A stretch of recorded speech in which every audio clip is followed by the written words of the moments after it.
So Kim Kelly was originally supposed to be moderating the panel tonight. Kim is a freelance journalist and council member of the Writers Guild of America East, but she couldn't make it, so I am going to be filling in. I'm an organizer here. I work with digital media unions, helping folks organize their workplace.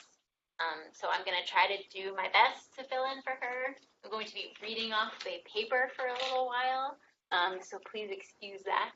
Hey, what's your name? Molly. I thought I said that. Oh, God. I'm Molly Katchpole. I'm an organizer here at the Writers. We're co-hosting this event. The Writers Guild isn't going to be putting like resources into organizing co-ops, but I have spoken with a lot of folks in digital media who have just expressed a lot of interest in cooperatives and wanting to learn more about it. So when I was approached by folks at the Democracy at Work Institute and the New Economy Project, I thought it would be a good idea to host that here. So I am going to, get around to talking about who's on the panel. I'm curious who's in the room right now, if there are folks who are involved in co-op work specifically. A couple. And then folks involved in labor unions. Yep, okay, my coworker. And then are the rest of y'all like freelance writers, journalists? Filmmakers? Cool, okay, so there's... I missed a chance to raise my hand on the co-op piece. Okay, cool. One more person. Awesome. Well, so I think if it's sort of a thing now that a lot of people, that the media industry is kind of at a crossroads. As an organizer, I'm constantly seeing digital media companies like shutting down, changing ownership, sort of floundering and struggling and trying to stay afloat.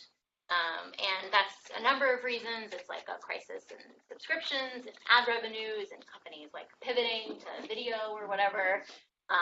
In more local examples, you've seen places like Gothamist and DNA Info, which were New York City publications, shutting down because they were owned by like billionaires who just decided to shut the company down after their workers unionized. So there's sort of, then there's like venture capital that's like constantly sort of, people don't know if they're going to get another round of funding. It's just, it's kind of in crisis. And so as an organizer, I work with people to sort of like give some level of stability in their workplace, but it's a pretty volatile industry as a whole. And so the impacts of this volatile industry are really being felt by people who work at these places. And then I think in more local examples, they're being felt by low-income communities of color, people who are sort of like relying on local journalism to provide like a spotlight and, issues that are going on in people's communities. So there's sort of like the bigger thing that's going on here, which is like more national, and then, like I said, when you have these more local places that are shutting down, it's an issue too. And so unionization of digital media is like an important step here, like I said, to sort of help correct some of the volatility of the industry. The Writers Guild has had success in the last 4 or 5 years in organizing places like Vice and HuffPost and Vox Media. We've organized about 20 or so shops in the last couple of years, and all for sort of part of the reasons why I said it's a volatile industry. And at the same time, though, I think we need to be looking at alternatives to models that require, either unsustainable returns for outside investors, like fickle billionaires who can like buy these places. But then there are also interesting developments with like nonprofit ownership models. So there's like sort of other ways we can structure these media companies, but a way that we don't talk a lot about is cooperative ownership. And so that's what we can chat about tonight. And it takes a lot of forms. We're going to hear more from the folks on the panel about cooperative ownership. I don't admittedly know a ton about it. I'm an organizer. And so one part of this is an outlet can be owned and controlled by the workers, their readers, or a combination of the two. So we'll hear a little bit more about that. So like I said, tonight's panel is sort of an attempt to look at those different models and sort of figure out how people are trying to utilize those cooperative models and just start digging into those questions. So the folks you're going to hear from tonight, Anh-Thu Nguyen is the Director of Special Projects, Democracy at Work Institute, a national organization dedicated to building the fields of worker cooperative development, research, education, and relationship building. Her work involves strategic partnerships, market development initiatives, consulting, education, and technical assistance to emerging worker cooperatives and development groups. Jay Sterrenberg is a documentary director, editor, and cinematographer whose work has broadcast on PBS, HBO, and CNN, and has screened at festivals such as Sundance, Tribeca, Berlin, and IDFA. Jay co-founded Meerkat Media Collective, an NYC-based film production cooperative in 2005, and has been a member owner of the New Day Films documentary distribution cooperative since 2009. And then Dru Oja Jay, who's joining us by video, is a writer, organizer, and web developer based in Montreal. He is, among other things, a co-founder of the Media Coop in Canada, a national network of writer, editor, reader-owned publications in Halifax, Montreal, Vancouver, and Toronto that provide grassroots democratic coverage of their communities as well as Canadian politics. So I'm going to kick it off to folks. We're going to go one by one so people can just sort of like talk more about what they do, and then we're going to open it up for questions and try to have sort of a discussion.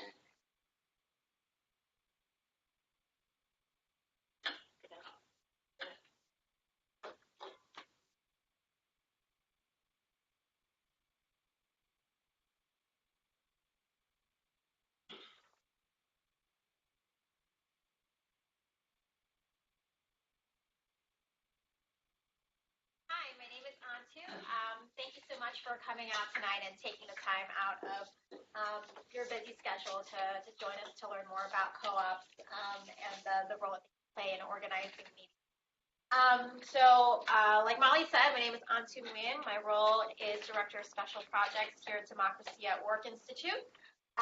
We are an organization we're a nationally based organization that is focused on developing worker cooperative businesses across the country. So we were started around 6 years ago as the training and research arm of the U.S. Federation of Worker Cooperatives, which is the national trade association for worker co-ops throughout the country. There are right now approximately, we estimate, around 400 worker cooperative businesses in the United States, and they include businesses from traditional blue-collar businesses like janitorial services, construction, all the way to engineering, tech, and media cooperatives. So it's a very diverse array of business members, extremely diverse demographically. The vast majority of worker owners, especially here in New York City, that have really come into the community of worker ownership in the past 5 years are women and immigrants and people of color who are traditionally coming from low-wage industries and find worker co-ops as a way to organize themselves, especially contingent workers in cleaning industries, in whether like people working in the gig economy. And a lot of this has also happened because of the support of the city of New York City through the Worker Cooperative Business Development Initiative, which supports emergent and existing worker cooperative businesses and to build wealth in communities. Organizationally, we support nonprofits that are looking to incubate worker co-ops and community economic development groups, as well as organizers. Some of our partners explicitly work with unions, for example, the ICA group in Boston, as well as One Worker, One Vote, which has worked with folks like steelworkers and with TWU, with the Transport Workers Union here in New York City. So before we get into the worker cooperative space, I just wanted to give a brief overview of what cooperatives are generally, because we hear that thrown around a lot here in New York. A lot of times when I talk about co-ops, people are like, housing co-ops. It's a lot more than that. When we're talking about cooperatives, in our context as worker cooperators, we're talking about values-driven businesses that are owned and managed by, governed by their members. So what does that mean? That means that there's the principle of one member, one vote. And in a worker cooperative, that means that the membership, which are the workers themselves, they own the business and they exert democratic control over it. And then it operates for the benefit of its members. So the business is not operating for the sake of external shareholders or trying to extract as much value as humanly possible. The business exists so that workers can have work, or the members can have some kind of service or a benefit. Like in a housing cooperative, the membership are the people who live in the building. So it exists for the benefit of that. And that means oftentimes that cooperatives are a lot more stable because you're not going to sell your building because you might not have a home afterwards. And it's the same with a business. You want to keep your business as stable as possible so you can continue to have work. That is a major aspect of the cooperative structure. Also, it exists to create shared prosperity for the community by virtue of being really centered in the community through its membership. And members have a voice in making decisions for the direction that the organization takes. So that means that through the principle of one worker, one vote, it can be anything as you dream democracy to be. It can be a very collective process that's based on consensus, or it can be representative where the worker owners, depending on the size of the business, decide to elect a board of directors that then delegates responsibility to management, on operations and day-to-day basis. So it can really, democracy takes many different forms depending on the will of the membership. And then finally, worker cooperatives and cooperatives generally, not just worker cooperatives, are part of an international movement of cooperatives that follow a generally accepted 7 core principles, which include voluntary and open membership, democratic member control, member economic participation, autonomy and independence, education, training, and information about cooperatives, cooperation amongst cooperatives, so fellow cooperators working together, whether it's across sectors, housing, finance, like credit unions, worker co-ops, and consumer co-ops working together, then also concern for community. So I like to tell people that cooperatives are the original social enterprise before that term ever became trendy.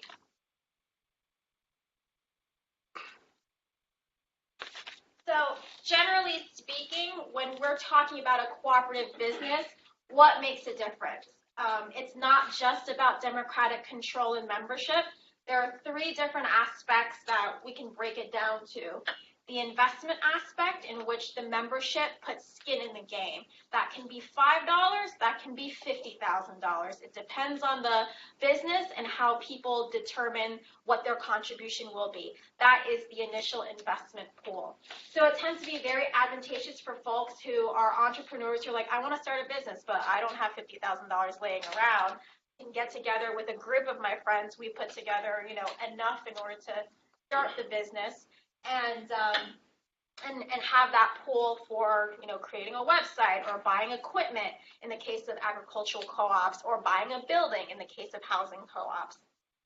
Then there's also the decision-making aspect, which again boils down to one member, one vote, and that can take different ways in terms of what governance looks like, from representative democracy to direct democracy in that workplace or in that cooperative.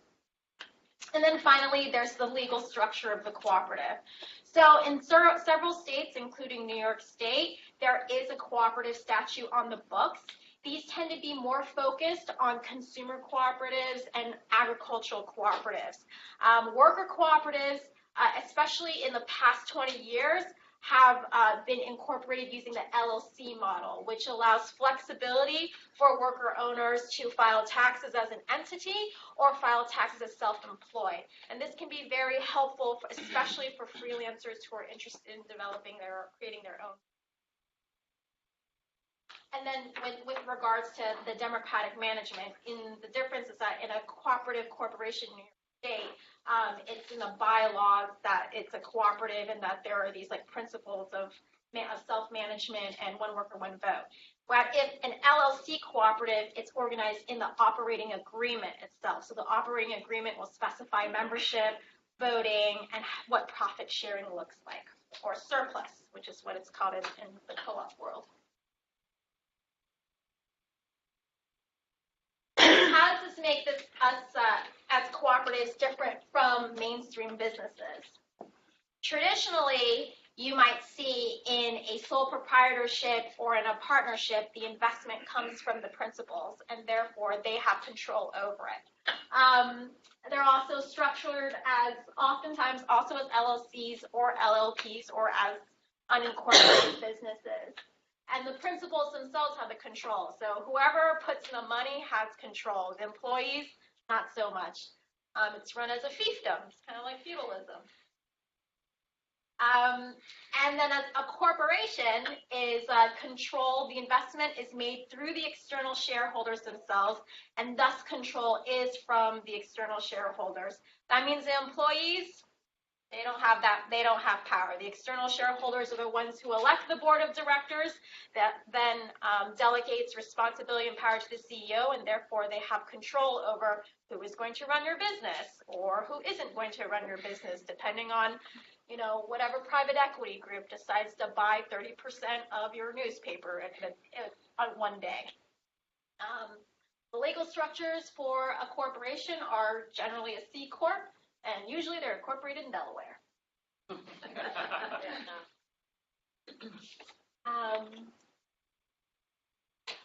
So now that we have, just a brief overview of cooperatives and how they differ from a traditional business that we're very familiar with here in the world we live in, where there's lots of different kinds of cooperatives that you might have run into by, intention or accident. For example, credit unions are financial cooperatives. You have consumer cooperatives like food co-ops. I'm going to focus, so there's 6 main ones, but I'm going to focus on the ones that you see the most in the media industry. Talk about the other ones forever. So in the media industry, generally, we see 4 kinds of cooperatives. One is a worker cooperative, so that's a cooperative that Jay is part of, where the workers, in this case of a production house, are the owners of the cooperative business itself. Have control over the business and the direction that it takes. Then there are the producer cooperatives. What does that mean? A producer cooperative usually consists of businesses or individuals who are doing their own thing. So let's say photographers in an agency, like Magnum, for example. They have their own business, they're doing their own thing, and they're coming together to share in marketing and to share in some kind of services that they use together. But they're still, going off and getting their own clients, doing their own business, and so forth. Similarly, in agriculture, you have businesses that come together to, share equipment or share distribution. Those are producer cooperatives, like Land O'Lakes or Ocean Spray. Then there are the consumer-owned cooperatives in media. What does that look like? It's the cooperatives that are owned by the readership. So it's usually a subscription basis. Readers or watchers who have decided we are going to invest in this project, and that's how we're going to support it through this model. Then finally, we see multi-stakeholder cooperatives, which are a mix of any 2 or all 3 types of cooperative models. They have different structures, they have different classes, so there might be a worker class and a producer class, or there's a worker class and a consumer class. And in this tiered structure, they might have different kinds of membership benefits, but ultimately there's still operating on the principle of one member, one vote. And Dru is going to speak more to that with regards to the Media Co-op, which is structured as a multi-stakeholder cooperative.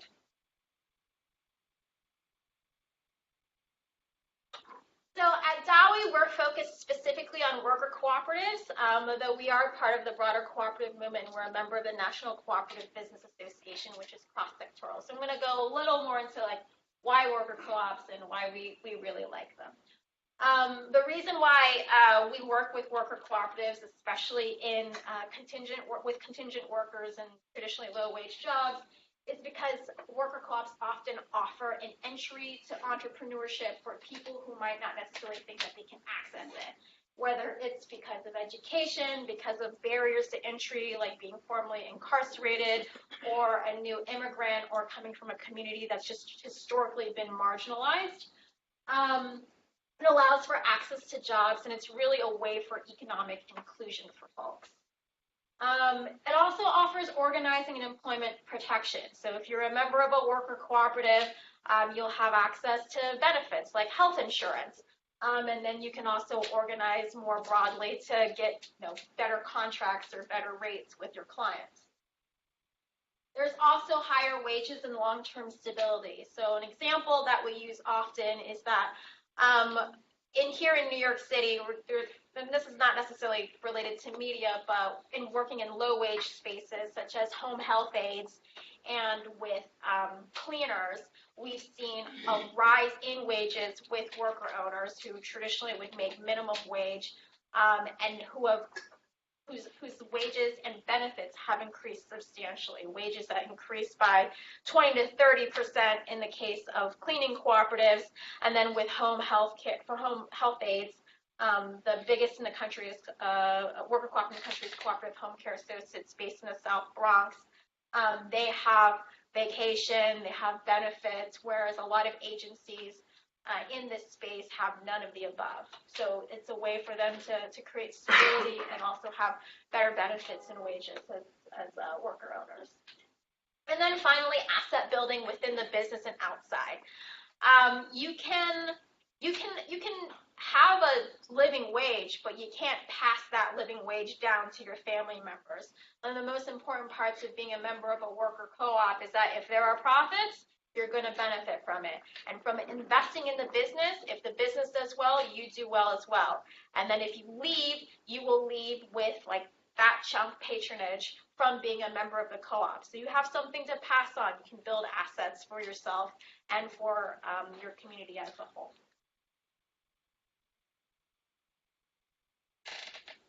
So here's some media cooperatives that are very well known and are pretty well known that a lot of folks might not even be aware are cooperatives.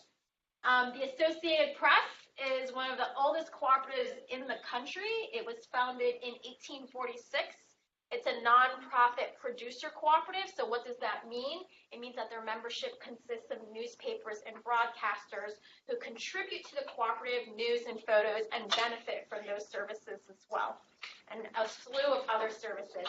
And they each are able to vote as members in terms of like how the AP is run and its direction. There's also Magnum Agency, which was founded post-war in 1947 by Robert Capa and Henri Cartier-Bresson, by really famous photographer dudes. Yes. And it is the most prominent photojournalist cooperative and arguably the most prominent photojournalist agency in the world.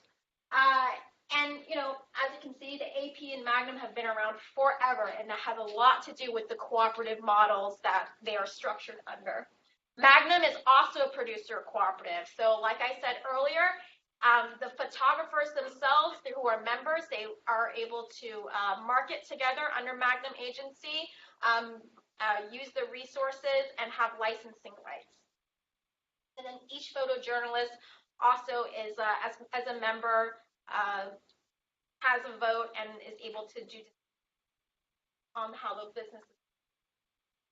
The success of Magnum's model has also influenced a lot of other photojournalist agencies that are cooperatives as well. So Seven, which I think came out post 9/11, Luceo is another one, which I'm not sure if it's still around, but it was around for about a while.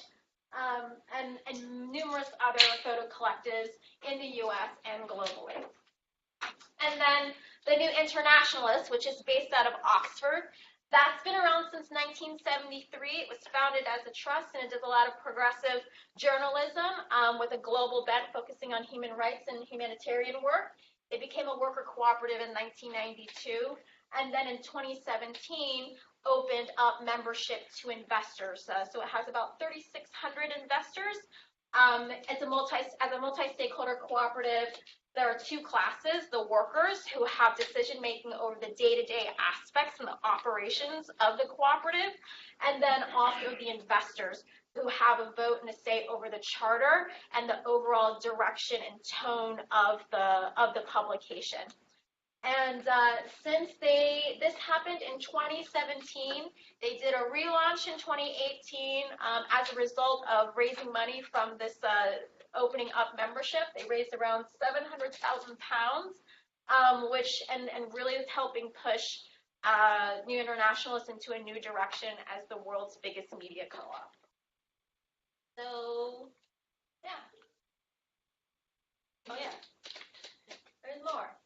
So, at Democracy at Work Institute, a lot of what we do with the support of, thanks to the support of taxpayers like you, and New York City Council, is we do a lot of technical assistance, education, and support for worker co-op startups. So if you're interested, happy to share this information, but this is the link on how to start a worker co-op and your support through business solution centers here in the city through SBS. And then also, if you're in a business already that's interested in converting to a worker co-op, then you can learn more from becomingemployee-owned.org, which is a website that we run as part of the Workers to Owners Collaborative, which is a national collaborative that is encouraging the transition of traditional businesses to worker ownership. And you're doing an event next week, right? And we're doing an event next week, yes, on a freelancer cooperative. It's a freelancer cooperative 101 as part of Freelance Isn't Free Day that the Freelancers Union is hosting. It's on the 15th. Our workshop is 1:30 to 3 p.m. There's information out there by the sign-in sheet and food. So we're going to be doing the nuts and bolts, the basics of starting a worker co-op that's focused on freelancers. And then, yeah, any questions? Here's my email. You? Yeah. Aren't there many more worker cooperatives than you say? Isn't any professional partnership basically a worker cooperative? Like doctors, lawyers, accountants, all those? No. So the difference between a partnership and a worker cooperative is that, Jay, you want to jump in? So a partnership, the principles, like in a law firm, for example, that partners buy in. They might have like $100,000 buy-in or $1 million buy-in, whatever that law firm is, like a traditional white shoe law firm like Thatcher. But you also have this whole slew of employees. You have associates who are salaried. You have like the paralegals and the legal assistants. And so like in that partnership, there's like a few people who are at the top who have ownership and control and have decision making, but then there's everybody else. And then there you might have like a class of junior partners who actually don't really have decision making authority. They're just partners in name.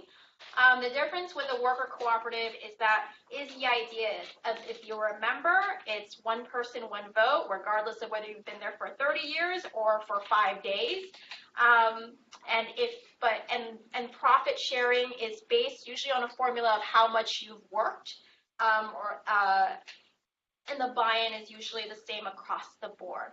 So really there's like the control element as well as the ownership element that makes a worker cooperative different from, say, a partnership like a doctor's office. But you could have a doctor's worker co-op, right? It could be one where the doctors are all worker owners and also the employees, the technicians, the receptionists, and so forth are members of that co-op as well. And based on the kind of work that they do and the contribution, then the patronage is sorted out through that. Well, and we can do more questions once all of our panelists have chatted. Go. Thanks so much for inviting us to this. For having me. So hi, my name is Jay Sterrenberg. So as I mentioned, I'm part of a worker cooperative and media collective called Meerkat Media. And we started in 2005 as an informal arts collective. And over the years have kind of grown and developed, and I can get more into the history if people are interested. But today we are a worker cooperative with 8 worker owner filmmakers, and we also have an artist residency. So there's about 22 active members of the Meerkat Media Collective today. I'll give a little bit of an overview, and then we can just watch a little video, a little reel to give you guys a flavor of the kind of work that we do. But the worker co-op, so there's 8 of us, and we are producers, shooters, directors, editors.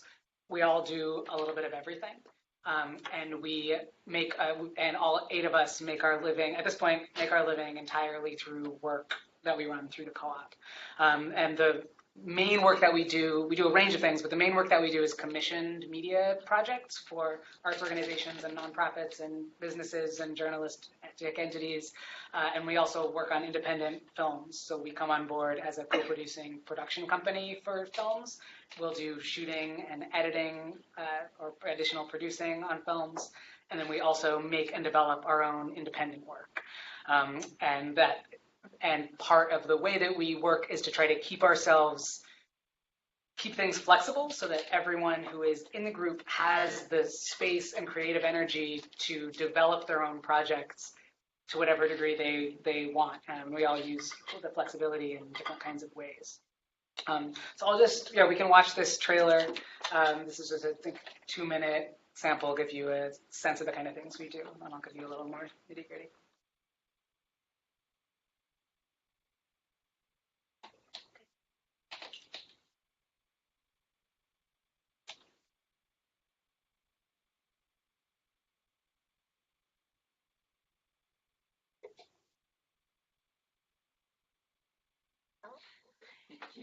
It has, or we did it earlier.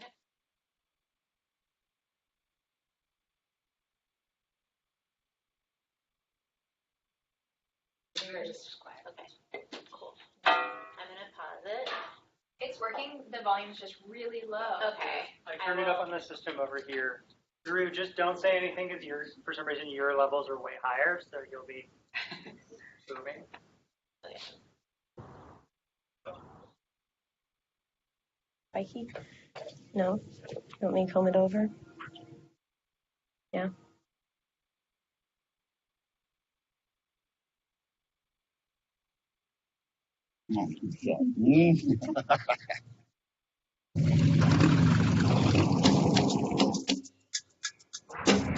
Claro, por aquí, por donde pueda.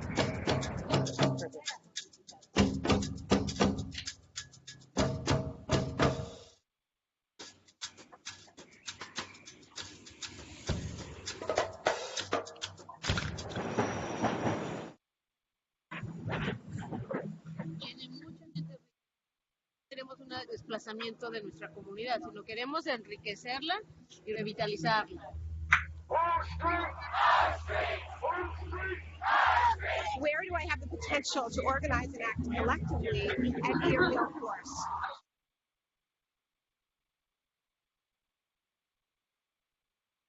In our lifetime,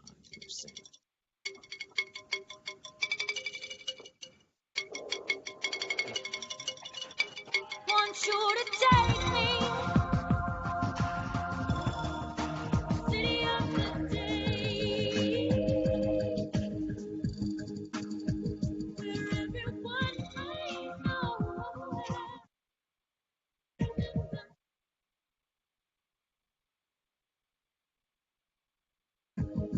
still call them. Is it too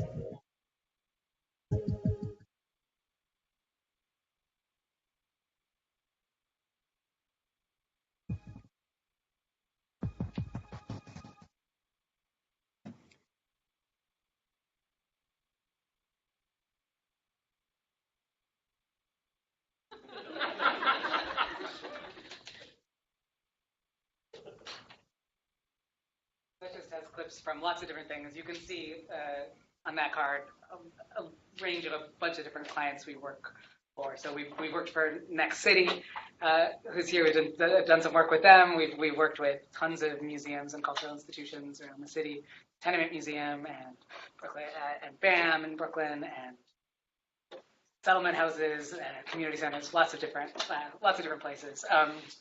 So a little bit of the nitty-gritty of how we work. As I mentioned, so there's 8 of us right now in the co-op. We all pay ourselves the same rate for every day that we work. And we have a day rate that started at one thing, and we've given ourselves, raises over the years. We have a new raise going into effect that we decided on in June. And, if we can't afford to pay it, we'll all lower it together, because that's what it means to be democratically run. We get to make those decisions together. So we all pay ourselves the same rate for the work that we do. We all, and we only pay ourselves, in general, we pay ourselves day rates for producing, for shooting, for editing. And then we have a sort of base salary that we tie to, that we call like our health insurance stipend. That's like a basic amount to help us each purchase individual health insurance. Right now, we can't afford as a co-op to pay for small business health insurance, which is really expensive. Some of you guys might know. So we all do that individually. We have different rotations to handle equitability of how we distribute work. So we'll have like a long shoot rotation or a long edit rotation. So anytime a new job comes available, that's an edit. It's more than a week, let's say. Whenever you take a job, you move to the bottom of the rotation, so that we're able to, as we're figuring out how to crew up a project, one of the things we can see and take into account is who has been offered work more recently. We have, at any given time, we have a lot of projects, probably around 40 or so open projects. There's a lot that's happening. We all are producer, we all do all these different things. So we all manage different producer relationships and different client relationships and are involved in different projects. And it's so many projects and clients because a lot of our clients we work with year after year. Ideally, one project, a short video we make for a nonprofit 1 year might turn into partnering with them as they submit a grant to a foundation, 2 years down the road, and then we're making an 8-video series with them. So we try to have a lot of long-term relationships with clients. Most of the work is almost entirely word of mouth. People hearing about us and coming to us, asking about our work. And what else do I want to say? Meetings. So part of what makes it work, so we run totally democratically, meaning we use consensus. So we all decide together on all of the key business decisions. And the way that we've figured out how to make that work for us is to be willing to have it evolve over time and change. But right now, the way that it works is every Monday morning we get together and spend an hour doing our project updates meetings. We go through all of our open projects together. Once a week, the company buys us all lunch, and we get together for an hour and a half and have sort of a big picture conversation about something that needs to be dealt with. There's always a huge list of what those things are. And then usually on Fridays, we get together and we have working group meetings. So right now we have 3 major working groups. We have Tech Ops, which manages all of our shared equipment. We have HR, which manages all of our new hiring, all of our internal processes. And we have Outreach, which manages social media, participating in panels like this, having relationships to clients and things like that. We have 3. We try to have 3 meetings every week, and we schedule those based on who can be available, what days will the most people be able to be there. So even though there's 8 of us, it's very common that there's only 6 people at a meeting at any of these given meetings, or even less, because people are often on shoots, on some kind of leave, on working on their own project. We try to encourage people to be able to do that as well. So we're now at a place having 8 worker owners where we have it's a good number for us, where there's always almost always enough people to be able to keep moving and keep consistent with those meetings, even if a couple people aren't able to be there. We also have one full day meeting a month, which is like crucial to being able to keep things moving. And that is the one time a month that we really try to make sure every single person that's a current active member can be there. And it's a whole day, and we don't do project updates. We just do bigger picture strategic planning. That's when we look at our finances. We compare where we are this year to where we were last year. We do peer evaluations. We do, big picture problem solving, visioning, business planning, all those kinds of things. And so that's a little bit of what it looks like to run the co-op. So on any given day, we'll go in, we'll have one of these meetings maybe. We each have the list of different like projects and clients we have relationships with that we'll be checking in with. We'll do an edit day potentially. We'll do a shoot day. It's a little different every day. Other thing I'll say is you talked about one of the nice things about being a worker cooperative is we all decide together what to do with our surplus. So we pay ourselves the same for any day's work that any of us do, but for when we're budgeting out projects, we make sure to, as with any business, we charge the client more than just what we pay ourselves for the day's work. That surplus goes into paying all of our business expenses, which for the most part are shared resources. So things like an accountant who does all the accounting for our business, but because it's an LLC, they also do all of our personal taxes, which is nice. One of the benefits of being a worker owner in a business like this. So things like shared accountant, things like Vimeo Pro accounts because we do video work, but also things like our office space, and we've had 5 different offices over the years, and in part because of that, we recently were able to find a place where we could have a 10-year lease and dig kind of deeper roots, and so we just moved to a space which is actually the largest nonprofit arts space in New York City. It's in the Brooklyn Army Terminal, and it's run through a nonprofit called Art Built. There just was like a profile about it in the New York Times last week. It's still kind of just starting to open in terms of being public facing, but we moved in last October, and so it's a space for artists and arts businesses to be able to have long-term leases in a city-owned space.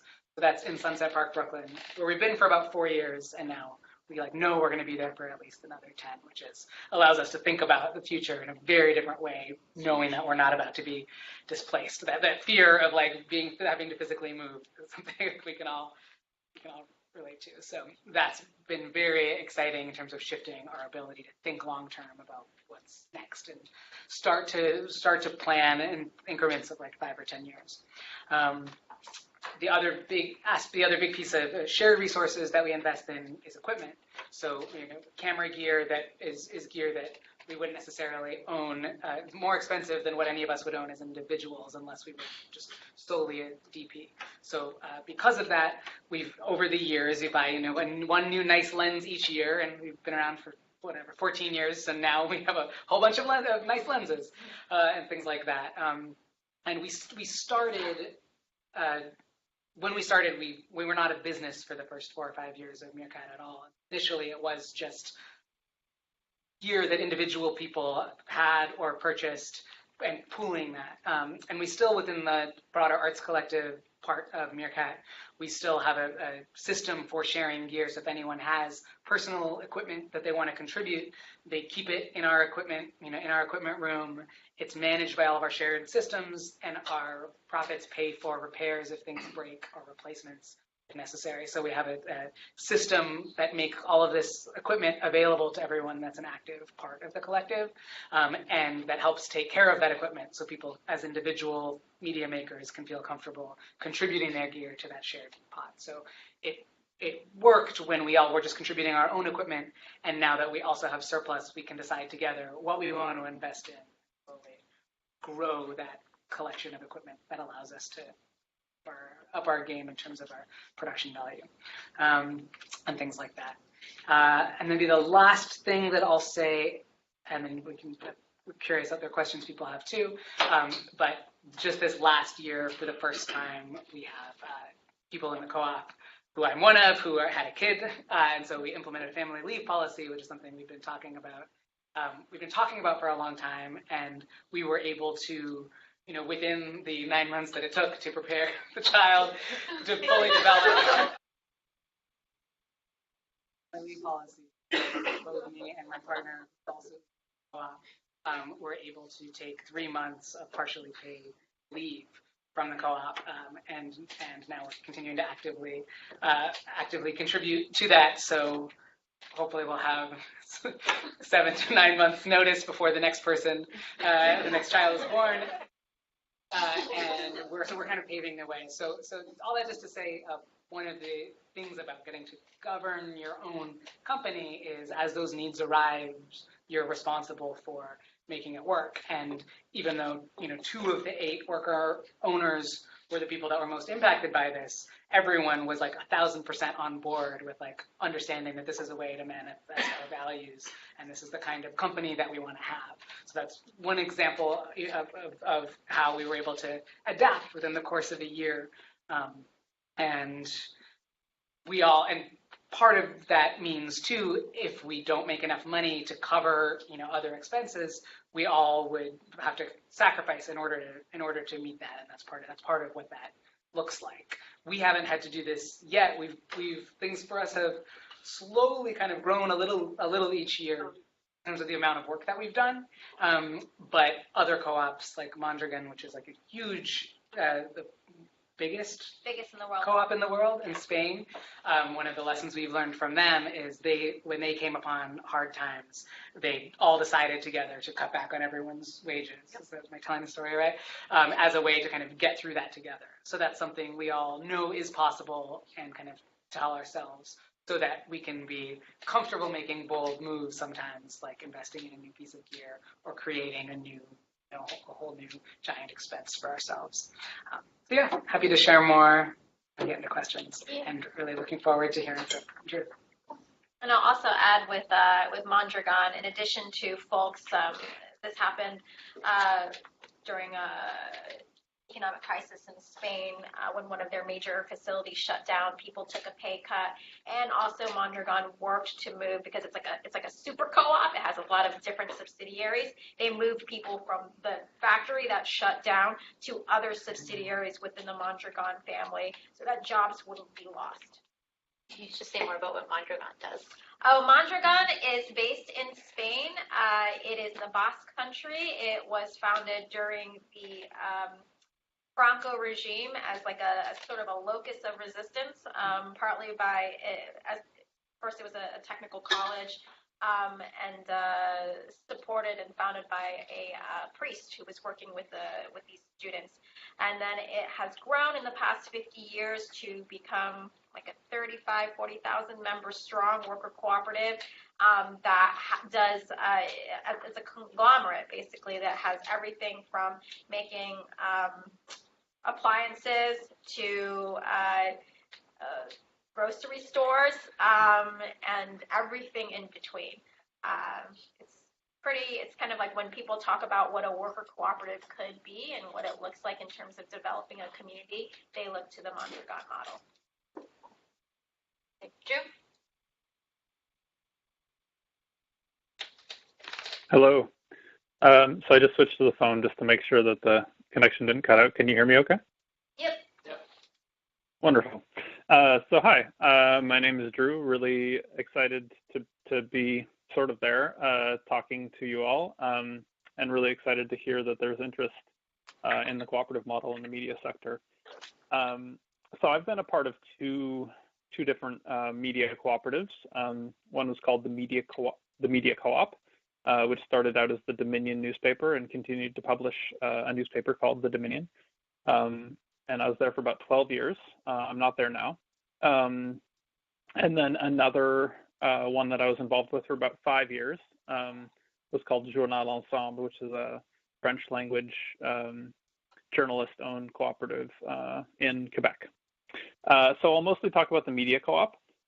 So just a bit of background. The Media Co-op sort of had its beginning when, I just kind of fresh out of university and full of hubris, some colleagues and I basically just decided to start a new national newspaper. And the kind of impetus behind it, I think, had a lot to do with sort of authenticity for us, and really seeing that, really not feeling like wanting to be journalists, wanting to write, but not feeling like there was a place to do that in a way that was consistent with our with the values that we had, and also with the stories that we felt like we had to be told.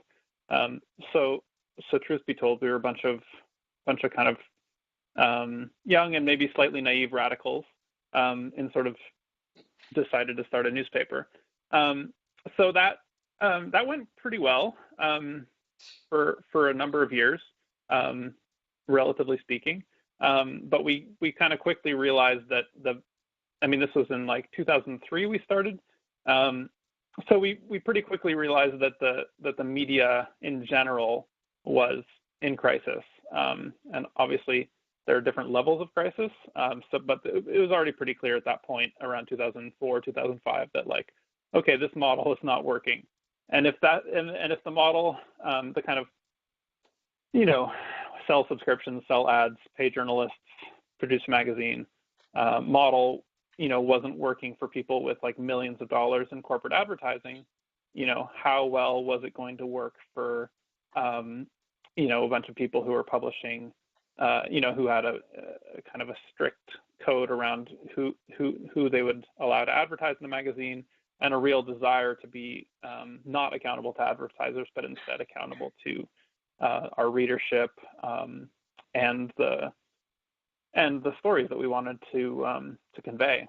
So that's kind of where we were coming from, and so we kind of quickly realized that we were in a bit of a pickle in terms of the business model, the producer-consumer model, where it just wasn't going to work for us.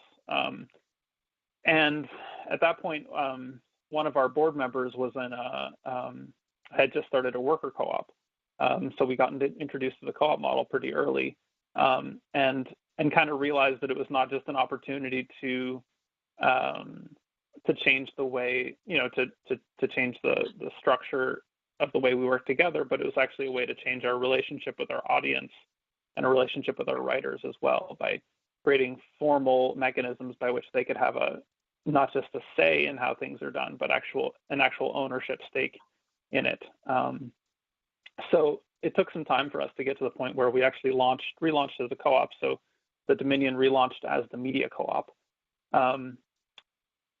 So I guess I should say that our sort of journalistic ethos was and I think still is for the Media Coop, all about kind of a grassroots approach to journalism. And so in very brief terms, what that means is, instead of talking to the people with power about any particular situation, we talk to the people who are directly affected first.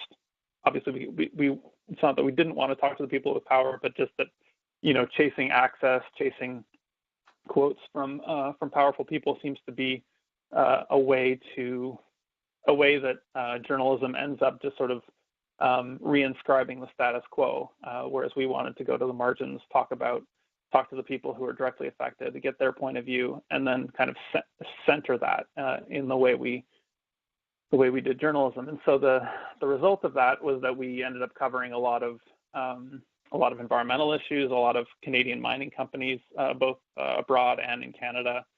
We ended up focusing a lot on Indigenous communities and their the kind of struggles they had with the government, with extraction companies.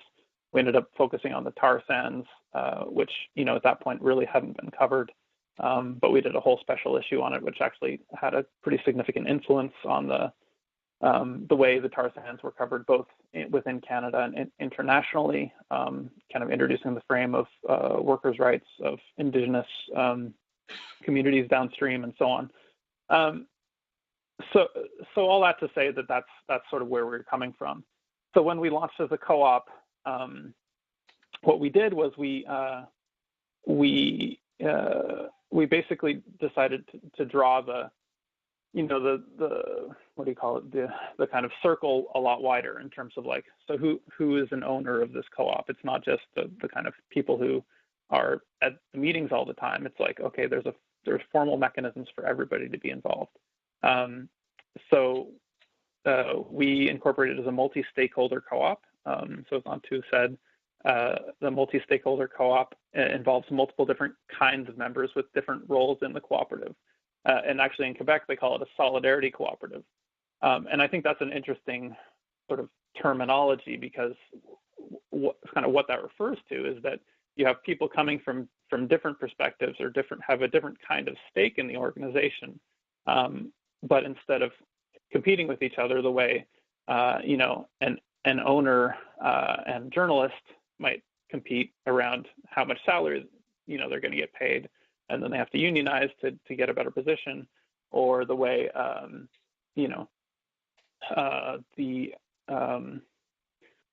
advertising department might compete with the readers in terms of like how much ad space gets taken up in the newspaper or something like that, or how many interstitial ads you have on a website.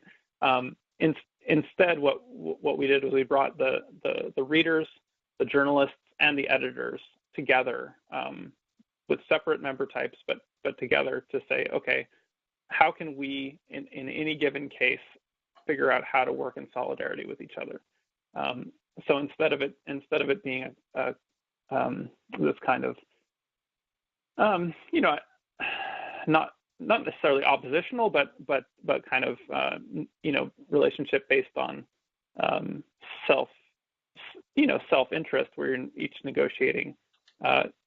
You get people around the table to think about what's good for the whole of the co-op, and then then to also represent their individual their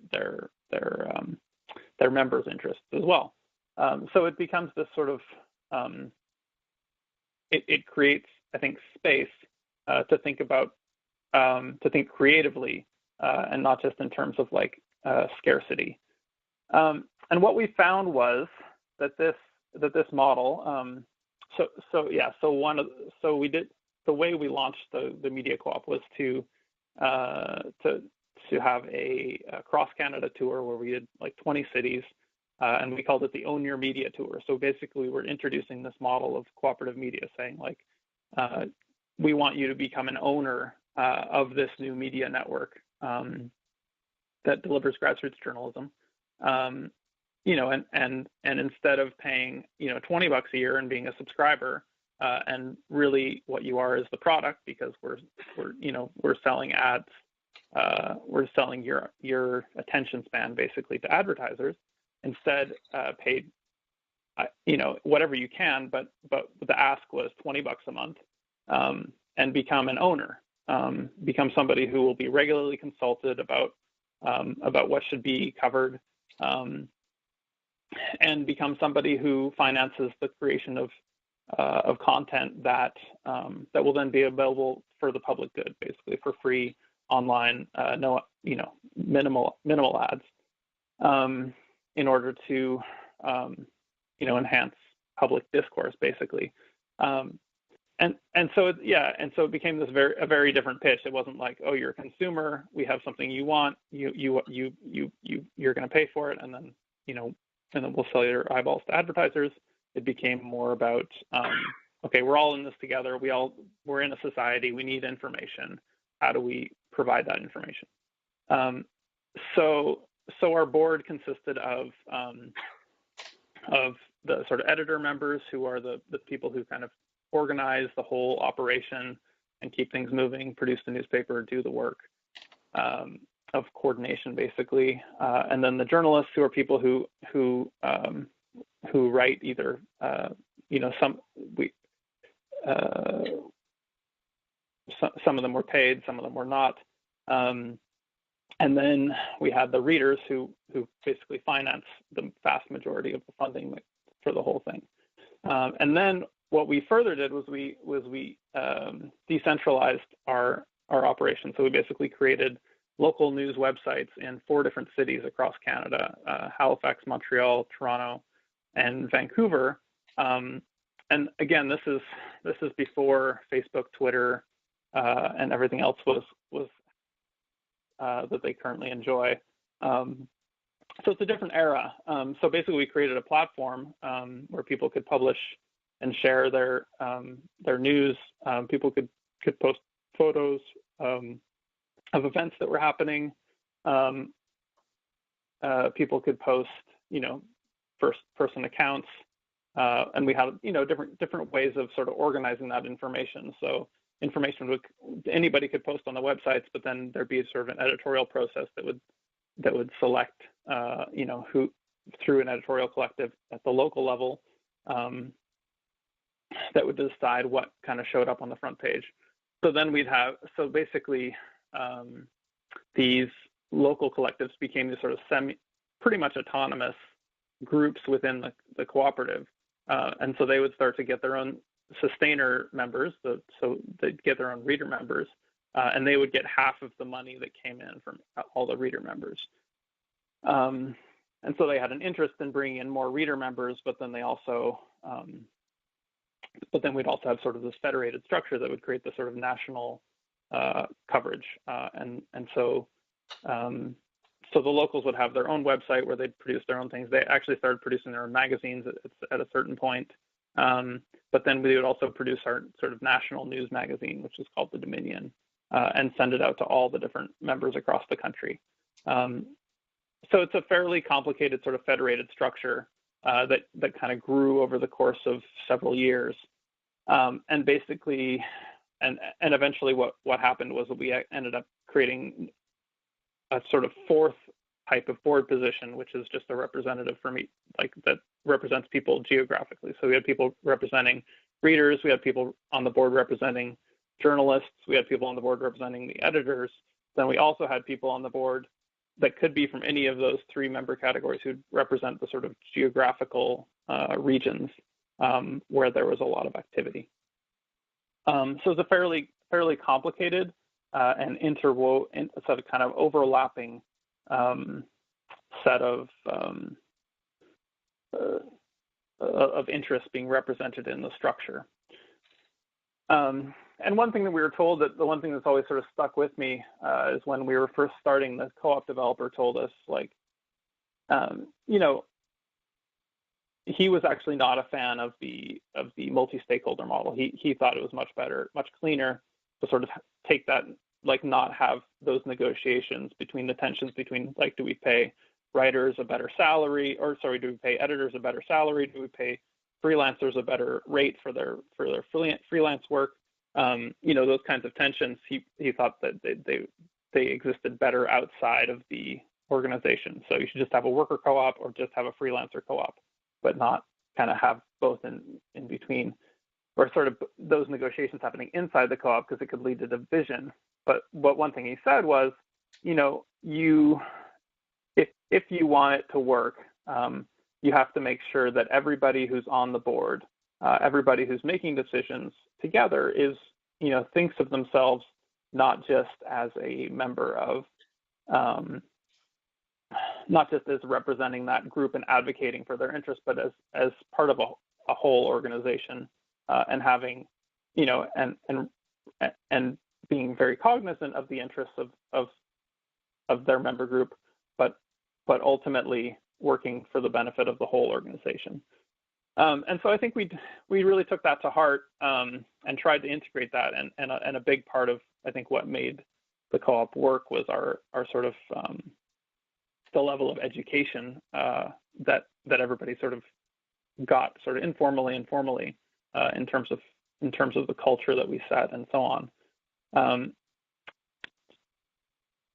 So I guess in terms of lessons learned, I don't know, the structure is actually pretty complex. I don't know if hopefully I've explained it well, but I'm happy to answer questions about it.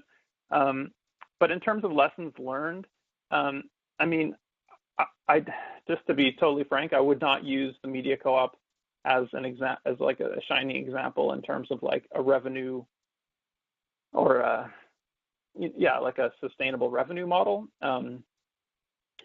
Although I would say, but I would say that that's mostly because we were so sort of youthfully rigid in our in our sort of ideological parameters and our values. And I think as a result, we limited our audience probably more than we had to, kind of from the outset, in order to maintain that sort of political rigor, shall we say. And I think that had benefits and drawbacks, but ultimately the main drawback was certainly on the level of like our reach and our ability to raise funds and so on. I think we were also I think a lot of what we were doing was totally new at the time. I think a lot of these things are pretty kind of old hat by now, like kind of familiar to people. So, there are now very successful sort of, outlets that are on Patreon making like, hundreds of thousands of dollars a year and paying all kinds of different journalists and creating new shows all the time and so on. So in some ways we were kind of showed up too early basically for this kind of thing to really be viable. That said, I think it does demonstrate that this model can work. I think that there is a kind of a real proof of concept. And I think really the main takeaway for me from my experience, I spent 12 years at the Media Coop. The real main takeaway for me is I think that when you give people an avenue to get involved in the production and you kind of democratically open up those channels for people to invest themselves into something, it unleashes a lot of energy. We published tens of thousands of articles, of obviously of widely varying quality, but I think that just gives you over just a few years, and with like pretty minimal budgets, and did some really like high like reporting that was very influential, I think, on the national scene. So I would say that because and I would attribute that mainly to I think there was a core of very dedicated people, but there was also a lot of energy, I think, that came out of the kind of democratic nature of the enterprise. So I think that's a real takeaway for me, and that's something I haven't, I think the sort of crowd-funded sustainer business model is definitely something that's been developed, but coupling that with a real democratic engagement and a sense of ownership, I think is something that's less explored and can really kind of help take things to a new level. I would also kind of add, I guess, that I think a lot of co-ops take a very idealistic model, and we certainly did in terms of our decision making. We made a lot of our decisions by consensus. We're pretty dedicated to that, and I think there's a lot of positives to that. But I can also see how people associate the co-op model with that and sort of get turned off. So I would sort of just highlight that just because you're a co-op doesn't mean you have to be, totally horizontal in your decision making. You can actually, what it really just means is that whatever happens is ultimately accountable to the people who own it. So if you're a worker co-op, you can, appoint a CEO and have them run the co-op in a very traditional way. It's just that CEO ultimately reports to the owners, so the workers. So I think that's an important distinction to make. There's the structural aspect of like ownership, and then there's the cultural aspect of how do we run the workplace, how do we manage ourselves day to day. And I think those are related, but they're not the same thing, and they don't have to be. We're not locked into any particular model. There's a lot of flexibility in the cooperative model. I'll talk just briefly about the other co-op that I was part of, Journal Ensemble. It's a very different model. It was actually a producer co-op, so it was owned by journalists and only journalists. And And the idea was to create a cooperative newspaper that could serve the public interest, but really coming out of the idea of cooperation. And the co-op movement in Quebec is pretty significant. There's about 3,000 co-ops in the province of Quebec, and some of them are really big. The Desjardins Credit Union, for example, is like a multi-billion-dollar, enterprise, one of the biggest banks in Canada. And so we were kind of, I think when we started, we were coming from a position of like, if we can get the backing of even some of the cooperative movement, get a subscription from each of the co-ops, get some advertising, because Desjardins has a gigantic advertising budget. We get a tiny bit of that, then we could create something really really powerful. Interestingly enough, that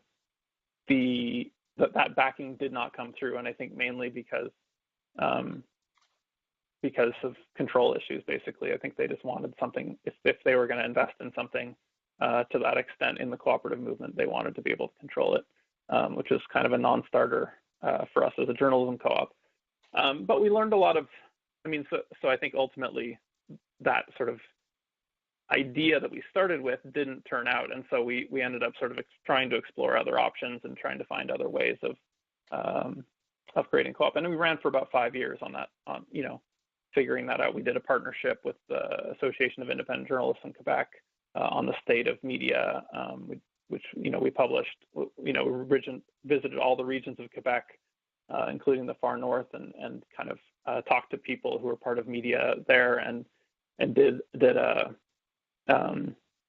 big report on basically the challenges of media going forward, and then held discussions across the province talking about that. So lots of interesting things happened, but I think the one big takeaway for me there was how much cooperation among journalists could create sort of creative financing opportunities. So one thing that we did was we basically said that when a journalist writes their first article for the newspaper, they have, if they want to become a member, they can get paid with a preferred share, basically. And so what that effectively means is that they write their first article and then defer payment for that article for basically I think it was like a year or two, as a way of financing the co-op. And if you look at that as, and then they become a part owner of the co-op, and so have a stake in the cooperative. And what we found was that a lot of people were willing to do that, basically. So that was a way to increase our membership, but also kind of de facto finance. So there are tens of thousands of dollars worth of articles that were written on this deferred payment. So effectively what you're doing there is you're creating, in some sense, a pretty big loan, interest-free loan that finances the creation of your co-op. But the risk is completely decentralized among your members, and that gives you the kind of chance to get something up and running, and bootstrap something into existence without having to go to the bank and be like, hey, we need $40,000 to pay all these journalists, and we'll pay you back, and as long as our model works out, and please don't charge us too high an interest rate, which obviously is just, you can imagine how difficult that would be.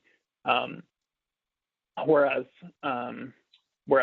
basically we were able to finance the creation of something that ended up having a pretty significant audience across Quebec, with just sweat equity, basically. So there's a bunch of other things I could say, but hopefully I sort of painted something of a picture, and we can come back to it in questions. Thanks. So I have a question for one of you, and then I think we can pass it out to you guys. But Jay, this is, I think, journalism and media sort of in general is very resource heavy.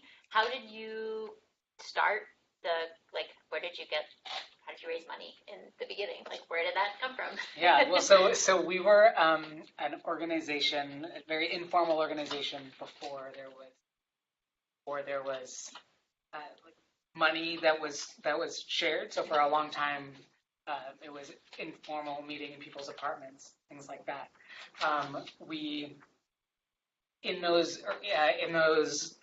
Similar to what Dru was saying, it was initially we were the founding members were idealistic, enthusiastic radicals.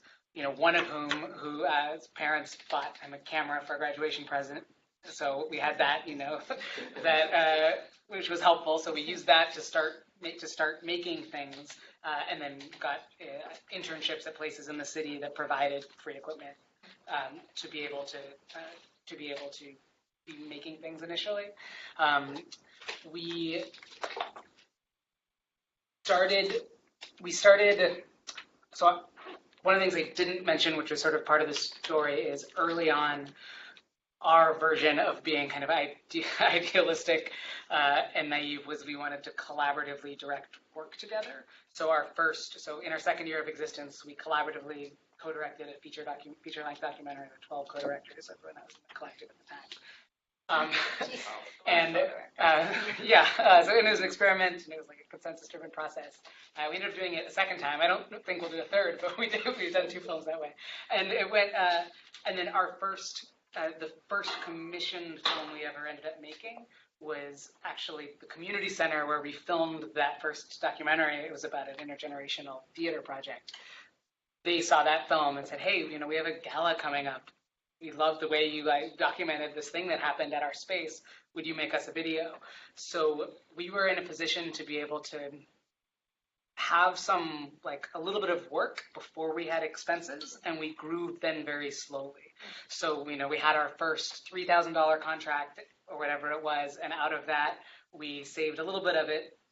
And then, once we had enough money, we started investing in resources. So we didn't have office space until we kind of could afford office space. So it's been a slow incremental growth of being very fiscally conservative, I guess. Also, early on, we were all freelancers. We were all working in other places. And it was a number of years before, I think initially there was 4 of us that started as worker owners in the cooperative part of Meerkat. And then we expanded by 2 people. And in the last 2 years, we've expanded by 2 more people. And each time it has been, we've tried to create a process through which the bringing in of more worker owners hopefully is corresponding with the expansion of what we're able, our annual budget and our client base. So just slowly, steadily. Yeah. Cool. Well, we got some time for questions, so they saw one in the back, all the way. Hi. This is mainly a question for Dru, but any of you guys can answer it. Particularly with the shareholder model, where there's mixed.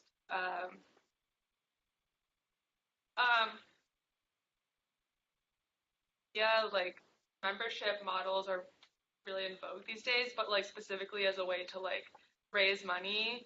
In terms of having readers be members, NPR does it, and a bunch of places do it. But those institutions that do that aren't really democratic internally. So I'm wondering what you all think about that sort of trend and how that's sort of different from the stakeholder model of cooperative ownership. Do you want to take it? Yeah, totally. This is something that I'm really interested in because I feel like in the past with the advertising dominant models, advertisers had a huge amount of power, and that, all that sort of happened unseen, and also there was just a huge amount of power in the sort of in the corporate structure because within the limits of kind of what was acceptable to the advertisers. And I think what's interesting is that there's a power dynamic that's shifted, and I don't know if anybody's realized it. And so I don't know how actualized it is in the sense that, if the New York Times is, I don't know what it is, 50%, just as one example, I think it's like 50%, reader money at this point. That actually gives the readers a tremendous amount of power. And I think that that's probably being reflected informally. But I think what our model did, and what I think is, and I think this is what's missing from the kind of membership model, is that it formalizes it and says, oh, okay, we actually have a space where we can all get together as the people who fund this thing, or the people who own it, or in our case both, and say, okay, like, what do we actually want? Like, what direction do we want this to go in? How do we want this to go? What kinds of things do we want to see covered? How would we change things? These are questions that the readers of the New York Times could theoretically, if they could organize, get together and say, all right, what are we going to do with this? And they could exercise a huge amount of power. So I'd sort of toyed with the idea, just one sort of organizing side project would be to start with the sort of readers of The Guardian, for example, and say, like, just start like a Guardian, sustainers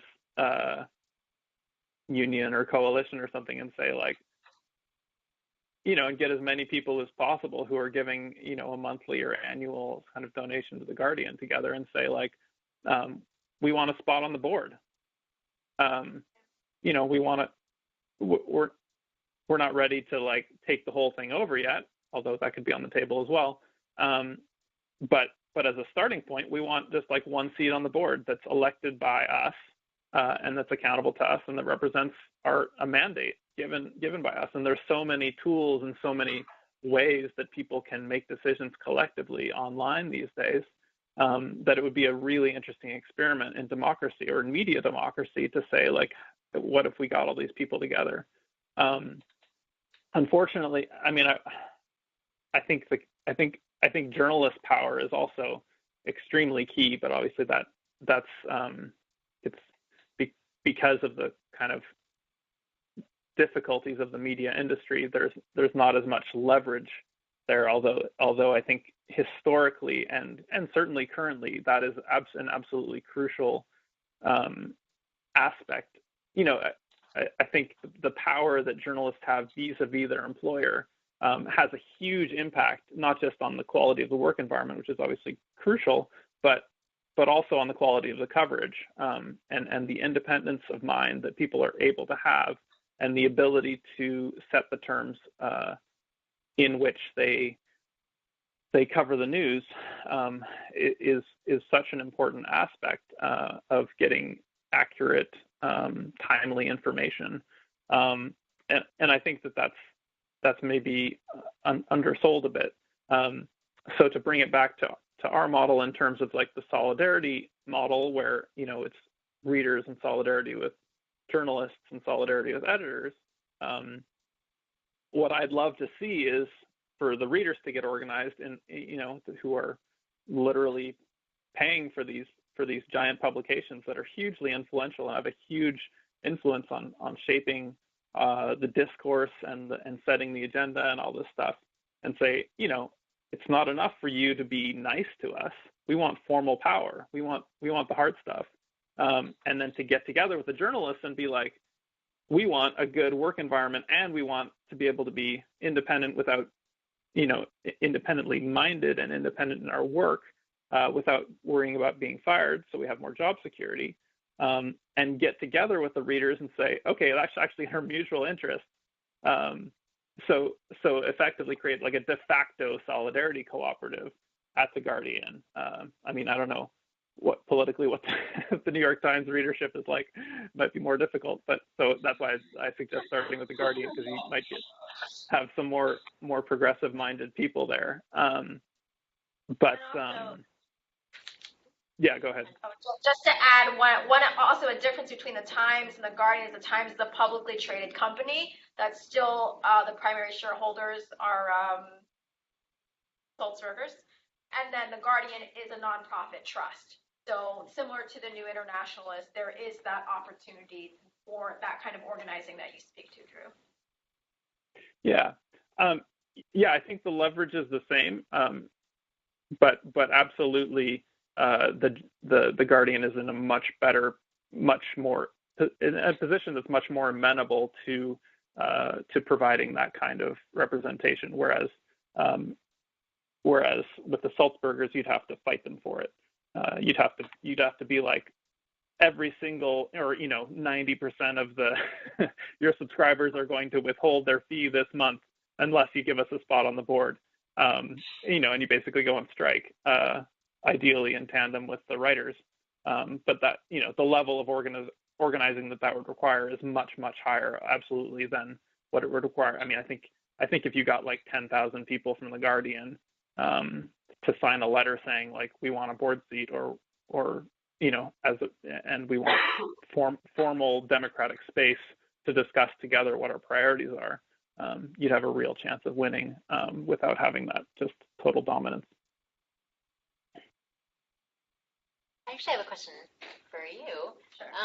So if folks in New York wanted to start a media co-op, what are I know you talked about this a little bit, but just go through some of the resources that are available for people in the city, what they would need to come to you with, what is that relationship like?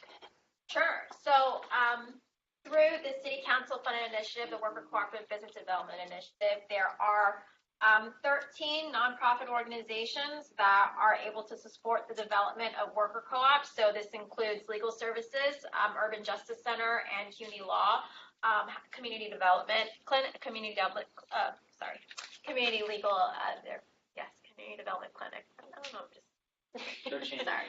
Yeah, they're changing their name every day. Can provide free legal services for folks who are interested in starting worker co-ops. So that's one area, because legal services can be onerous otherwise. And then also, DAWI, on our website, we have a resource library of all of the elements of starting a worker cooperative. So we have a startup webinar that's free, and we host it every month online. We also do in-person events and workshops, kind of and we also provide technical assistance and education. You can also go to and I'm happy to share the links afterwards with Molly, can mail out to everyone. New York City's Business Solutions has resources for different groups, including ourselves, that offer services for people who are interested in starting worker co-ops. There are, you can organize as a cooperative corporation, but that would require usually a minimum of 5 members. So most people just organize under an LLC model, and we have template operating agreements online that you can take a look at if you want to do this, if you want to do it DIY.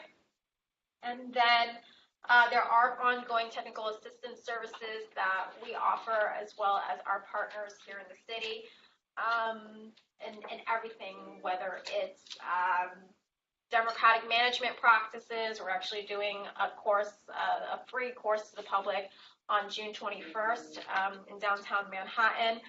The basics of democratic management that can be applied to any workplace, whether it's a nonprofit or a for-profit business or co-op. And then also, what other resources do we have? Connecting to bookkeepers. Financing, working world. Financing, that's right. So what Mike is referring to, the working world, is a loan fund that specifically focuses on worker co-ops. It's a revolving loan fund. It's a non-extractive, so that means they're not going to get their money back until you're profitable, which is cool.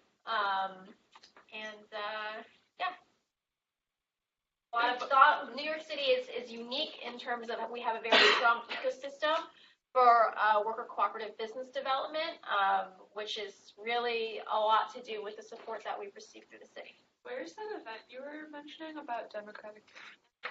It's going to be at FPWA, 40 Broad Street, which is right off of Wall Street, and we have flyers for it. over there by the sign-in sheet, and then we'll also send out, if you signed in, we'll send out information about that. That's going to be June 21st. It's an all-day event. Normally, we charge $250 for this crash course, and but we're able to offer for free thanks to the city. And it's also connected to a program, a certificate program that we're launching with Rutgers in the fall through their School for Management and Labor Studies. Okay, I'm going to take like a couple of questions.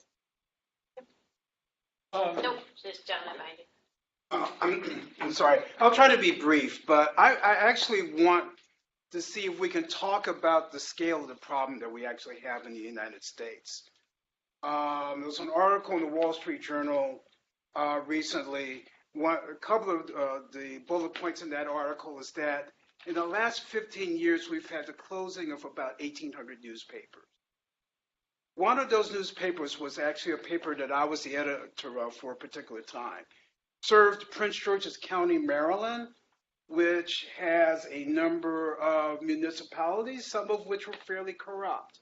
And we had a team of journalists who went in there, did reporting, went to the council meetings and so on, interviewed people in the community as well as people who had elective offices in that county, and we were able to break stories that were not covered by the Washington Post, which is the metropolitan daily that served that area.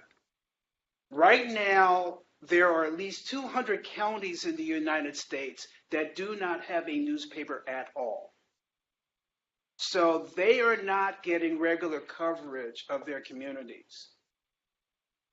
You talk about things like models where people can donate and get an ownership share.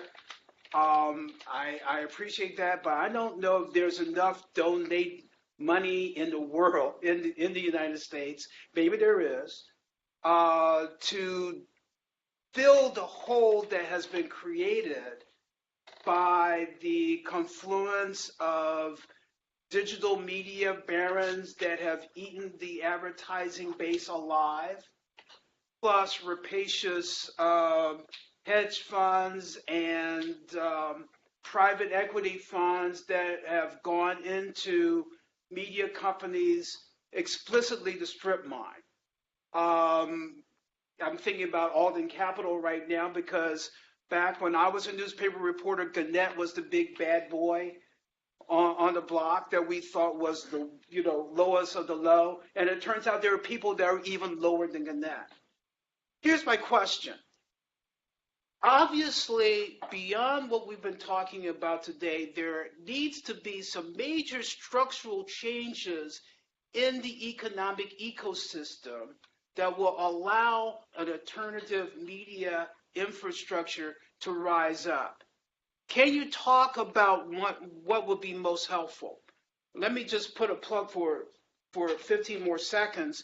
The one thing that we're working on at the Democracy Collaborative, which is called Right to Own, which is that if a media company, or any company for that matter, becomes available for sale, the workers in that company get the first opportunity to buy that business. And only after the workers decide that they don't want to buy that business can another business come in to buy that enterprise. So can we start talking about structural changes like that that would be helpful in building an ecosystem in which alternative ownership structures like cooperatives can thrive in the media space? There was another question, and then the gentleman in front. Also, do you have a question? Yeah, and my question was a lot simpler. Do most worker cooperatives try to pay everybody the same? And if not, what's the basis for paying them differently? So, I can speak to both of them briefly. So, Democracy Collaborative is a partner of Democracy at Work Institute, a great organization, and I'm really grateful that you're here today. Yeah. So with Democracy at Work Institute, what I had mentioned a little at the very beginning is that we are a national convener of the Workers to Owners Collaborative. It's part of this larger conversation about worker cooperative conversions, traditional businesses that are transitioning to a worker cooperative or a worker-owned model. There are slated to be 10 million business owners who are retiring in the next few years, partly because they are old. They are baby boomers.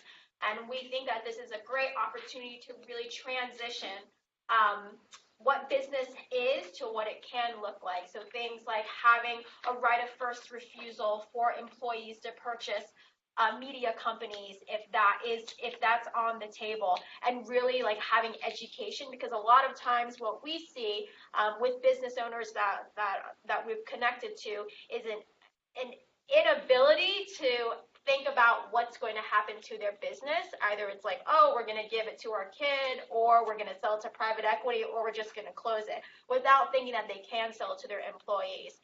So what we'd say, it's a lot of it is education, say like, actually this is an option. You can sell to your employees are interested, and also your employees are capable, because there is this kind of like mindset that bosses have, which is like, my employees can't do this. Like, I started this business. I'm a special butterfly. But you're not.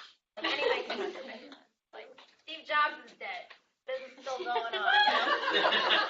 But I'm sure he thought he was really special. So yeah, like these kinds of things where employees can say, hey, we're interested, and then also beginning that transition, because succession planning takes a long time, and a lot of times when businesses are at the point where they are going to be sold, they're often not in the condition to be sold. So we've seen examples, this isn't that from previous decades, where business owners who are like, my business, nobody wants to buy it, so let me sell it to my employees. We do not want that to happen. This happened in the 70s and the 80s with ESOPs, employee stock ownership plans. So what we want to do as part of worker cooperative development organizations is talk to businesses, if there are employees who are like, yeah, I think that like the owners of this business want to sell or get out in 5 to 10 years. Let's start this conversation of what it can look like. Because it's kind of like getting people to think about their future and to think about like the will, like the will for their business, what that looks like. And it's better to start early rather than later on. So sorry, that was a little bit longer than I hoped. But second, with regards, do all people in a worker co-op get paid the same? No, like they do not necessarily get paid the same. Sometimes, if it's like depending on the collective, like for example with Jay, that's they have made a decision to do that. But there are many worker cooperatives globally and nationally. So Mondragon that we were talking about, which is the biggest worker cooperative in the world. They have the CEO gets paid a different salary, a different rate than the person who is starting at, on the factory floor.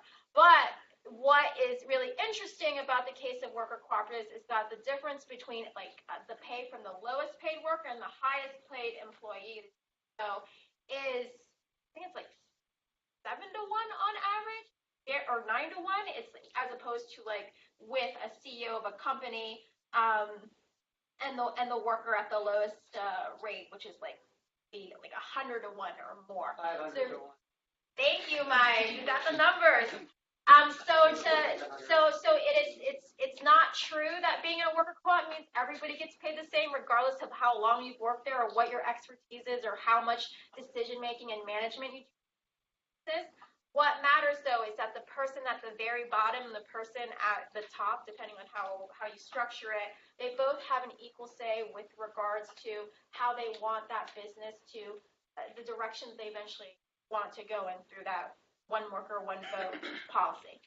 It's also possible that people can have different, also from the Democracy of Work Institute, that people can have different wages, but like patronage distribution is in accordance with like hours worked, so that the way that payment, like salaries or wages, can work can differ from how patronage is distributed. Can you explain what you just said? Sorry, I didn't really follow. So somebody, a co-op might decide to pay somebody $20 an hour and somebody $18 an hour, or maybe both of them $20 an hour, and that decision is separate from the decision about what to do with the surplus, like what's left over after they pay themselves and they cover other costs. The profits in a traditional business. In a co-op, it's called surplus. So if you worked 5 hours, you would get the profits, the surplus, in accordance with that 5 hours of work versus someone who works 60 hours. And Jay and Drew can dig that. Yeah, Drew, did you want to? Sure, I'm aware Jay hasn't spoken yet, so if you want to go first, go ahead. I'll go for it. Okay. Yeah, so I just wanted to pick up on the big picture thing. I mean, I feel like journalism is a crisis. I think maybe we don't sense it as much in the kind of big city centers where there's still such a concentration of population that that the business models are viable, but the death of local journalism is a real is a crisis, and it's a political crisis and a civic crisis in the sense that people just don't have information about what's going on, and so the news, as I think my colleague Tom Stites of the Banyan Project put it, news deserts are a real thing, and they also attract scorpions and snakes, and nothing against scorpions and snakes necessarily, but if we take the more unpleasant aspects, we can see that there are these sort of mini Breitbarts that are popping up and filling the void in rural areas, and kind of billionaire funded right-wing propaganda basically is a major problem, and it's creating fundamentally misinformed public in a lot of the country. But on a kind of more hopeful note, I just want to kind of zoom out and say, like, journalism is actually a pretty cheap thing as far as things that are a fundamental public good go. We spend in the U.S. The U.S. spends about 3.2 trillion, or in 2015 it spent 3.2 trillion on healthcare.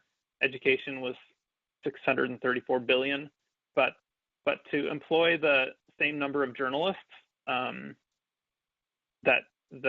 that were employed, like all of the journalists that were employed at the peak in the golden age, shall we say? Maybe it wasn't such a golden age, but at the peak of journalism in the 90s, the total cost would be about 4.2 billion, which comes out to about $13 per person if we paid every one of those journalists $75,000 a year, which is about 25 grand above the median, the current median.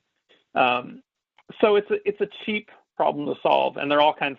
Obviously, finding the political will to cough up that cash and just pay journalists to do what they do well is a totally different story. But I think we have to start from that perspective of saying, like, if we wanted to solve the journalism crisis, there are real solutions that could be implemented tomorrow. Obviously, you don't need to have 57,000 journalists across the country on the public payroll. So even if you had like a tenth of that, you would be making a huge contribution to the sort of level of information available to people, especially in these kind of rural areas. And yeah, I guess so I would sort of start there, but then say, like, there are all kinds of ways that information can be kind of put into practice at the local level. There's all kinds of I think municipal funding for journalism is a real potential that's, I think, starting to be explored a little bit. There's a real allergy, I think, to getting the public sector involved. But in Canada, for example, or in the UK, what we find is that the publicly funded journalism actually has a kind of a civilizing influence on the corporate media, in the sense that it raises the standard of journalism and kind of requires everybody to not be quite so, especially the TV news channels, to not be quite so debased when it comes to the way that they try to appeal to the lowest common denominator. It creates higher expectations in terms of the level of discourse, but also the kind of the depth of the coverage and the substance of the coverage, because people, when they have the opportunity to access it, they actually do want it. And I think I mean, I think ideally the delivery mechanism for those, 57,000 journalists, for example, would be cooperatives, and that it would, and that there would be there would be a funding mechanism that created the autonomy for them to be an independent voice that's accountable to the stories that they publish and the readership that they serve, and not I don't know, meddling government officials or whoever's going to get their fingers on that, or their hands on that kind of money supply. But I think we have to start there, and I think the person who asked the question is absolutely right. Like, giving employees the opportunity to take over failing structures is key. But I think there's a bigger, there's obviously a bigger aspect of this, is that we need to start imagining like what it would be like to create the kind of political capital and the political will to make the like on the scale of federal government investments, the tiny kind of influx of financing that would be required to start sort of viable cooperative democratic media across the country. Obviously we're not there, but I think we have to start to imagine what it might be like, what might be the pathway to creating that kind of political will for a systemic transformation, not just for kind of a piecemeal kind of transformation that makes specific journalists' lives better, which are obviously crucial, especially for creating the example and for just making, for better workplaces. But I think we have to think about how to scale that up at the same time. Yeah, I just like as one sort of thread there, as an organizer, when people are forming a union in their workplace, that's a mechanism that you have in place. Aside from like whatever contract you bargain, it's a mechanism you have in place in your workplace to make decisions on things that come up outside of your contract. And so we've seen workers at digital media companies organize for things like getting voluntary buyouts instead of layoffs. So the company offering a certain number of buyouts to people so that they don't have to lay people off, and so people can just voluntarily leave. And so people organizing for things like that already, and so I can see that digital media companies pass through many different hands over the years, and so I can sort of see that being like an interesting way that unionized workforces of these media companies can sort of use that existing power to like organize for something like that, to change hands to the workers, because they're not dumb, and like these bosses like think that their workers are stupid and that they don't know what they're doing, but really it's like the workers that are fucking running the place anyway. So, and that is what's happening with union cooperative collaborations. In terms of converting workplaces, unions are the ones who are bringing the idea of succession planning to sell the business to the employees, to the table in a lot of these instances. Totally. All right, let's do one more question. Okay, so speaking of political power and will and organizing, I just looked up really quickly. The Writers Guild of America East has a $2.5 billion pension fund. Could you take let's talk about taking a slice of that, maybe $100 million, put that into a private equity fund to buy out some of these local papers before they die, and then pay these guys, Dawi, to train those journalists at those papers to run those things and take them over, because it's not only the working world, there are other loan funds out there who will provide loans to those workers to buy out the private equity fund later. You're not going to make a shit ton of money, but you'll make enough to keep the pension fund alive. And I guarantee you that will be a safer investment than whatever the pension fund is invested in now. Yeah, totally. Yeah, we have members who are like asking a lot of questions about the pension fund for sure right now. What else you can do with this? Yeah. No, it's interesting. And there are other unions that represent it's not the only one in this space as well. Yeah. That's just east. That's just there's also west. Right. Exactly.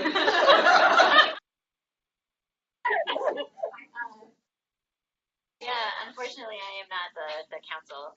If Kim was here, she would have gotten extremely excited about that. Well, so I think unless there's like other sort of closing notes, you guys wanna? Anything else you wanna?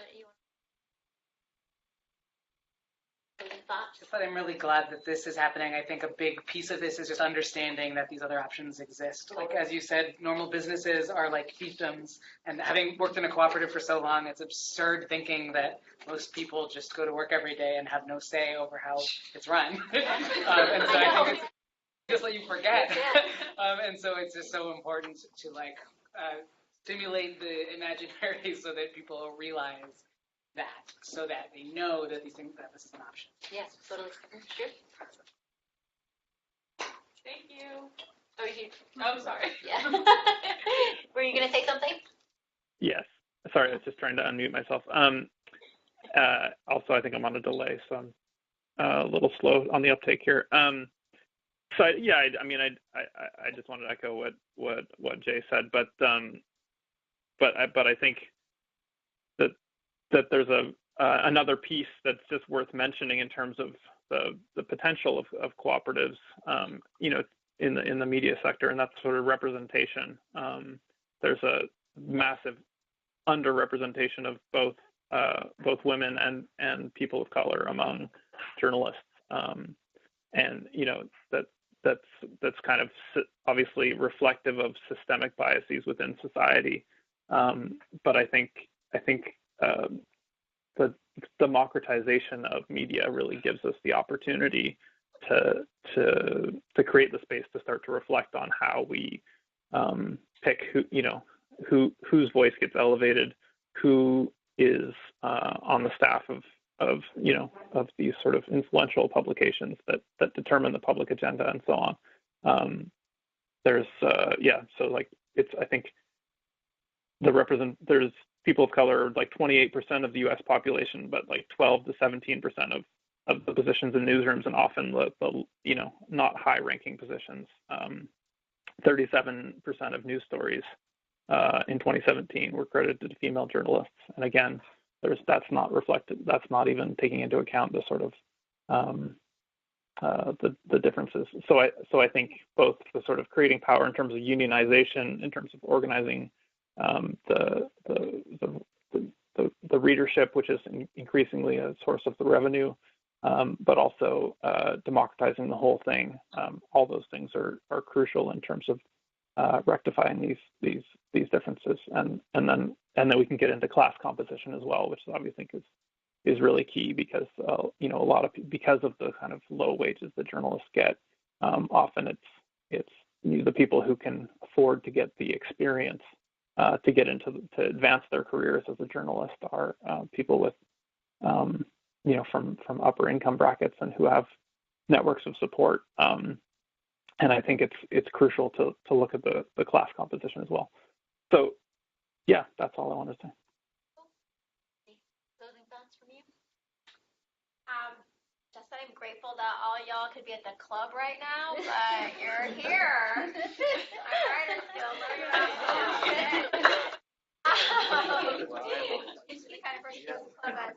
Yeah, that's but I think like for this, just so exciting to be Writers Guild, to explore possibility that media and journalism doesn't have to be about 5 billionaires in a room, right? It can be about what the possibilities are for self-organizing, of not just being like a bunch of like freelancers scrounging, or working in the coal mines of the media world, the digital coal mines.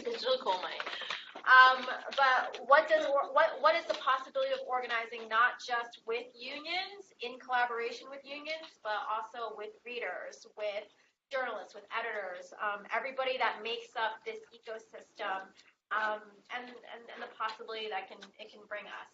And then you get more than just a tote bag for being a member. Awesome. Cool. Thanks, guys, for coming in.